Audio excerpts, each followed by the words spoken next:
So, hi everyone, I'm Simo Suoheimo. I'm talking here with Carl-Magnus from Crowdcube, one of the pioneering crowdfunding platforms right now. So, Carl-Magnus, please start with your presentation. Thank you very much. The purpose is to talk a little bit about crowdfunding. And my background is from the equity side. I think later on we will talk a little bit more about the other kinds. So, very quickly, Crowdcube as such, we concentrate on two things. So it's equity crowdfunding and lending that we just have started. Lending, not peer-to-peer, but really more crowd to equity. We have two kinds of customers. We have the entrepreneurs and we have the investors. Now I want to concentrate really on the perspective from the entrepreneur. Very quickly about myself, I've raised money several times in my life, being a serial entrepreneur. I have some experience from more finance, but also from internet businesses. I want to look on three different things. The first is really what you asked me, more a comparison between reward-based and equity-based. Where are the pros and cons a little bit? Some sort of conclusions and a little bit of a confirmation. So if we look at the comparison, from my perspective, from a market research point of view, obviously donation and reward is fantastic. You get a number of people out there in the world to take up money out of their pocket and spend on what you are launching, a product or service that doesn't exist today. From an equity point of view, a little bit less. We reach many people. They also like what they see. That's why they invest in your company. But obviously, donation and reward is very strong. From a marketing point of view, both of them have a fantastic impact. We reach about, we have 100,000 members. We have reached 200,000-300,000 people. It's a good marketing effect for any company. The flip side, in a way, is, of course, dilution. If you get money for free, well, it's for free. If you sell shares, you dilute yourself. On the other hand, I think when we come to competence, you also should reach people that have competence, knowledge, etc., to bring to your company.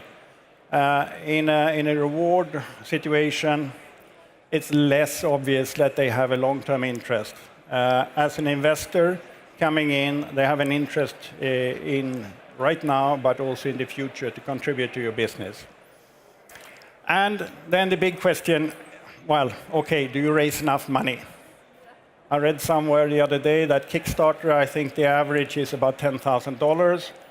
It's a good signal, but in many cases it's not enough to start your business or expand your business.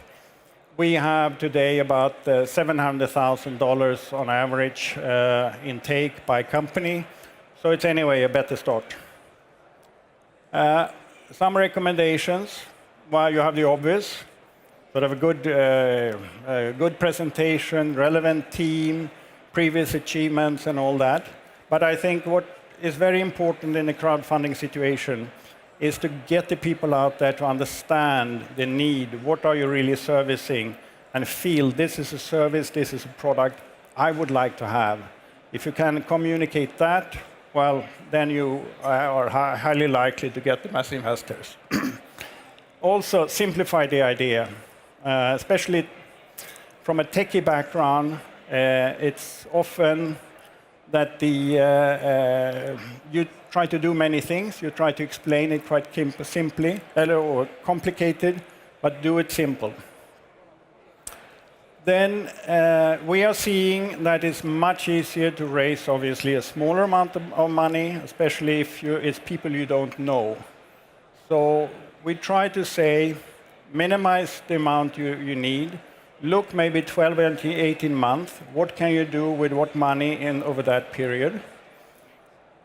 So, and you also should have the close by first. So the tribe closest to you should be the first people in. So activate them. then the people more from the crowd that don't know you come in secondly. And in the business plan, okay, promise what you can deliver and deliver on your promises. That's the easy way to come back for a second or a third round. And I will come to that. We have several examples of multiple round companies. And if we talk about dilution, obviously if you do it in multiple rounds, you can be more generous on the first round.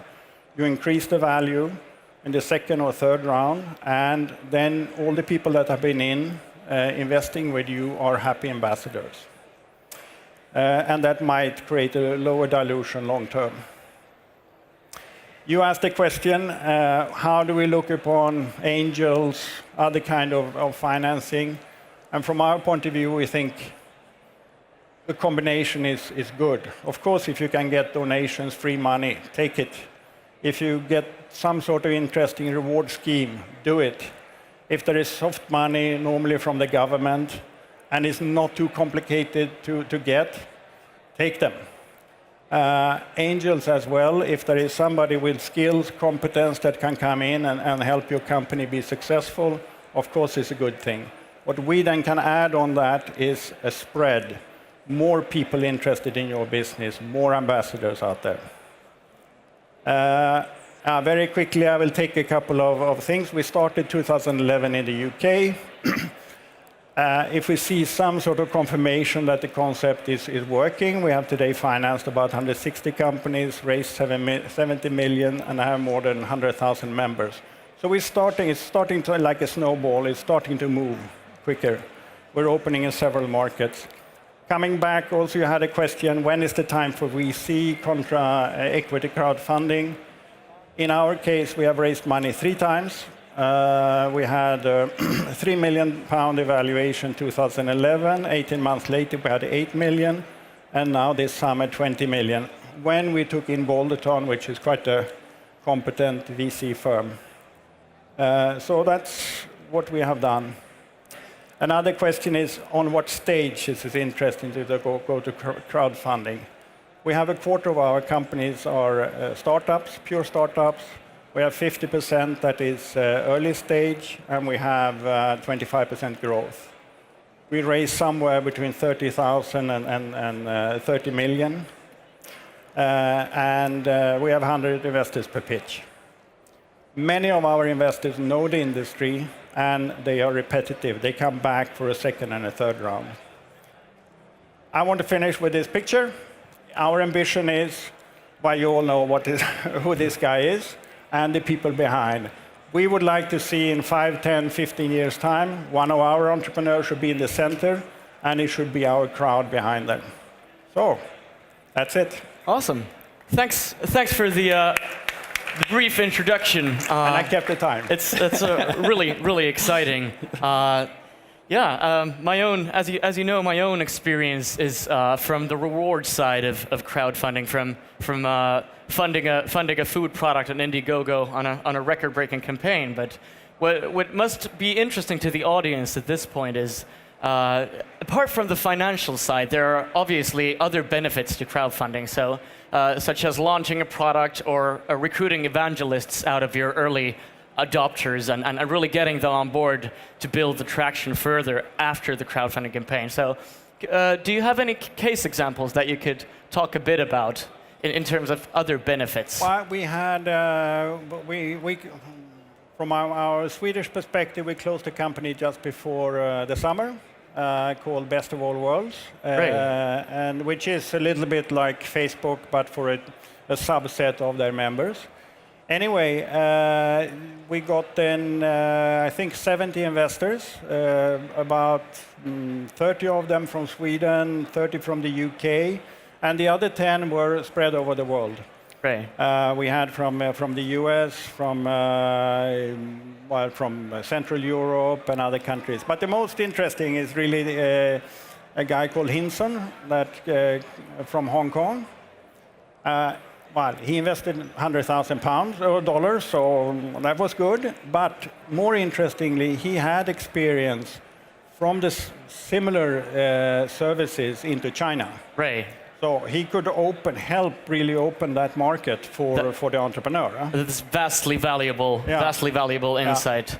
So I'm sure that a lot of people in the audience are figuring out that since there's been a massive amount of developments in both diversification of the different platforms of reward-based and equity-based lately. So how do you see the future of equity-based crowdfunding from the seed stage entrepreneur's perspective? Well, I think like many services you launch early, I mean, the biggest problem is ignorance. That is too few entrepreneurs and definitely too few investors understanding what it is, basically. Right. I think we're starting to get some traction in the entrepreneurial community. On the investor side, obviously, it's much more to do. Definitely. In principle, I think if you look at Sweden, 50% of the population are shareholders. So that's a big group of people. And everybody owns shares through their pension schemes or something. Huh? Right. So if we could, and if you are an investor or if you have a pension, you normally indirectly you own shares in a big company. Exactly. Huh? But most people have no clue what company they own shares in. Yeah. Or not even that much control over that. They have no control. They don't know. There is no band between the entrepreneur or the company and the investor. If you invest your own money directly, obviously there is much more of a band. And you as an entrepreneur, you can come back to these people and ask, do you have some advice? Do you have some contacts? Can you help out? Most of them, maybe because they're nice people, want to help you. But they also help themselves because the value of the company go up, so the value of the shares go up. Right, makes a lot of sense. So, as a closing note, what would be your tips or resources for our audience, for those who are thinking of engaging in a crowdfunding campaign in the future? Well, number one is just look at it seriously, see what's the pros and the cons, how does it fit your service, your product, or whatever you want to launch. It's obviously also an exposure. I mean, you expose yourself like you do on the net. Definitely. There is a risk there. You're not reaching your target. How do you take that? On the other hand, you can say, even if you are not reaching your target, you can say, okay, did I learn something from this? Should I repackage? Should I polish my business idea? What should I do? How can I learn? Because in 2 months, you get a no, yes or a no. Normally, if you go any angel process, it can take years. You never really know, this guy didn't like it or something. I think there is more to do there. Thank you. It was an honor. It's such a swarming space. There's so much cool happening right now, and more than ever, entrepreneurs are free to choose from so many different platforms and schemes. It's definitely a lot of potential out there. Okay. Thank you, Carl-Magnus. Great. It was a privilege. Thank you. Cheers. Thanks.